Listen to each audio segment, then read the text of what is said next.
क्या आपने सोचा कि गुजरात में कांग्रेस की रिकॉर्ड हार की वजह क्या होगी? अब आप सोच रहे होंगे कि गुजरात बीजेपी का गढ़ है। पीएम मोदी, अमित शाह खुद गुजरात से ही आते हैं, तो कांग्रेस को कौन वोट देगा?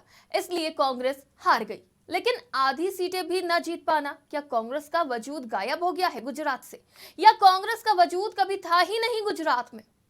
ऐसा नहीं है। भाजपा के गढ़ गुजरात में भी कांग्रेस का दबदबा रहा है। नमस्कार, आज की खबर में आपका स्वागत है। मैं हूं आपके साथ शिखा मेहरोत्रा। गुजरात में 7 सीटें ऐसी थी जहां आज तक बीजेपी नहीं जीती, जहां सिर्फ कांग्रेस ही जीतती आई है। लेकिन इस बार इन सीटों पर भी कांग्रेस अपनी लाज नहीं बचा पाई और बुरी तरह से हार गई। तो आखिर वजह क्या है जो गुजरात में कांग्रेस अपनी ही पुरानी सीटें बचा न सकी? गुजरात विधानसभा चुनाव में बीजेपी की रिकॉर्ड जीत के उलट कांग्रेस ने अब तक का सबसे खराब प्रदर्शन किया है। बीजेपी 182 सीटों में से 156 सीटें जीत गई। वहीं कांग्रेस पिछले चुनाव में जीती गई 77 सीटों से घटकर 17 सीटों पर सिमट गई।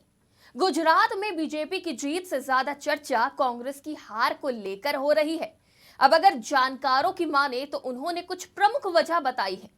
विशेषज्ञों का मानना है कि चुनाव देखकर उन्हें ऐसा लगा कि कांग्रेस पार्टी इस बार चुनाव लड़ने के मूड में नहीं थी। गुजरात चुनाव कांग्रेस की प्राथमिकता ही नहीं थी। उनकी प्राथमिकता राहुल गांधी की भारत जोड़ो यात्रा थी। गुजरात में कांग्रेस ने कई सर्वे करवाए। इसके उनको आकलन हो गया कि उनका दल जीतने नहीं वाला है, यानी यूं कहे कि उनकी दाल नहीं गलने वाली है। अशोक गहलोत को गुजरात का प्रभारी बनाया गया। वो खुद ही काफी उलझे हुए थे। एक तरफ सचिन पायलट के साथ, दूसरी तरफ राजस्थान की अपनी गद्दी बचाने के लिए, तीसरी तरफ कांग्रेस के अध्यक्ष ना बन पाने के लिए। तो किसी ने गुजरात को एक तरफ ध्यान ना केंद्रित करते हुए पाया। विशेषज्ञों का मानना है कि गुजरात में कांग्रेस के पास पब्लिक मीटिंग और दूसरी चीजों के लिए संसाधन नहीं थे। निश्चित रूप से नरेंद्र मोदी का करिश्मा चलना ही था।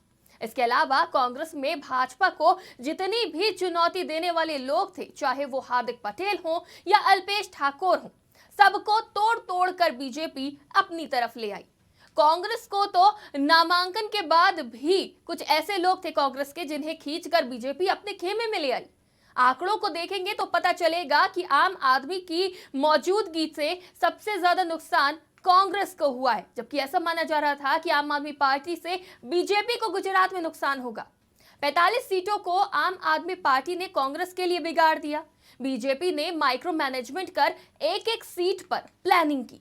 जहां डैमेज कंट्रोल करना पड़ा, वहां पे भी बीजेपी ने भरपूर डैमेज कंट्रोल किया। जैसे मोरबी हादसा, माना जा रहा था कि मोरबी हादसे से बीजेपी के लिए खतरा उत्पन्न हो सकता है, लेकिन चुनाव पर इसका बिल्कुल भी असर नहीं पड़ा। वहीं कांग्रेस की ओर से कोई रणनीति बनाने वाला नहीं था। यह भी एक बड़ा कारण है कांग्रेस की हार का।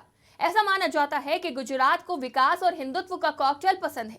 27 सालों की एंटी इनकम्पेंसी और कांग्रेस के नेता कहते रहे कि नुकसान नहीं होगा, लेकिन नतीजों को देखेंगे तो 40 से ज्यादा सीटें ऐसी हैं जहां आम आदमी पार्टी दूसरे नंबर पर रही। 7 सीटें ऐसी थी जहां आज तक बीजेपी जीत नहीं पाई थी, लेकिन वहां पे कांग्रेस हार गई और बीजेपी ने कब्जा जमा लिया। गुजरात में कांग्रेस की मौजूदगी ना होना, संगठन को गुजरात में मजबूत ना करना, ये इशारा है कि कांग्रेस गुजरात में चुनाव लड़ने के मूड में नहीं थी। क्योंकि कांग्रेस का जो प्रदर्शन रहा है गुजरात में, उसको देखते हुए यही माना जा रहा है। कई आंदोलन हुए गुजरात में, विरोध प्रदर्शन हुए, लेकिन कांग्रेस के नेता कहीं दिखाई नहीं दिए। कांग्रेस को खुद सोचना है कि गुजरात के अंदर दोबारा कैसे खड़ा होना है, क्योंकि विपक्ष के तौर पर भी 17 सीटें ही आई हैं। अगर पार्टी खुद को खड़ा नहीं करती है तो 2027 में बीजेपी बनाम आम आदमी पार्टी हो जाएगी और कांग्रेस कहीं गायब हो जाएगी। नरेंद्र मोदी ने पिछले 20 सालों में विकास और हिंदुत्व का ऐसा कॉकटेल बनाया है जो गुजरात के लोगों को खूब पसंद आया। आम आदमी पार्टी भी उसी रास्ते चलती दिख रही है, इसीलिए उन्हें फायदा भी हो रहा है। लेकिन कांग्रेस की भारत जोड़ो यात्रा कहीं ना कहीं गुजरात के लिए नुकसानदायक साबित हुई है, क्योंकि पूरा गुजरात में कांग्रेस व्यस्त नजर था अपनी भारत जोड़ो यात्रा में और गुजरात चुनाव की तरफ फोकस नहीं था।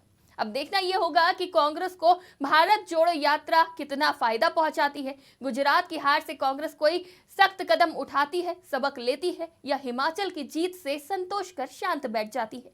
फिलहाल ऐसी खबरें आती रहेंगी और हम आपको जानकारी देते रहेंगे, और आप ऐसी ही तमाम जानकारी और खबरों के लिए देखते रहिए आज की खबर।